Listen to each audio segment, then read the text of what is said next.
Break બાદ આગળ વાત કરીએ તો હાર્દિક પટેલ દ્વારા જેલમાંથી લખવામાં આવેલા વિસ્ફોટક લેટર બાદ પાટીદારોમાં જ બે ફાંટા પડ્યા છે।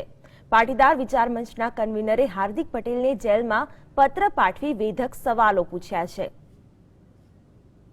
પાટીદાર અનામત આંદોલન બંધ કરવા હાર્દિકને 1200 કરોડ રૂપિયા તેમજ ભાજપના રાષ્ટ્રીય યુવા મોરચાના પ્રમુખ પદ માટે ઓફર કરવામાં આવી હોવાનો ઘટસ્ફોટ હાર્દિકે લેટરના માધ્યમથી કર્યો હતો, જેના જવાબમાં હવે પાટીદાર જ પાટીદાર પર પ્રશ્નો ઊભા કરી રહ્યા છે।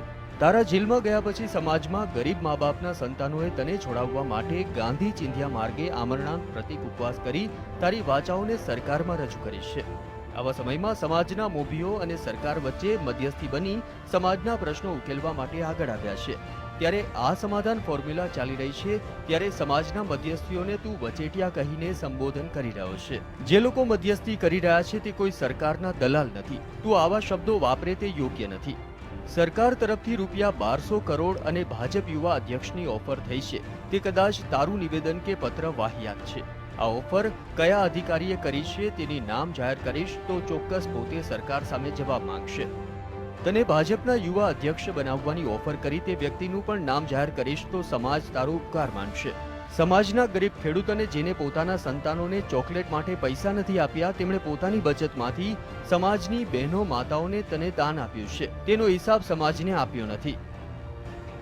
એ પૈસાથી પાસના કન્વીનરો જે આંદોલન પહેલા 250 રૂપિયાના શર્ટ પહેરતા અને 1200 રૂપિયાનો મોબાઈલ રાખતા, તે કન્વીનરો હવે 5000 અને 10000 રૂપિયાના શર્ટ પહેરે છે અને આઈફોન 6s વાપરતા થઈ ગયા છે। આજે કોઈ બોલતું નથી, પરંતુ આવા લોકોના કારણે તારા નેતૃત્વ પર દાગ લાગે છે।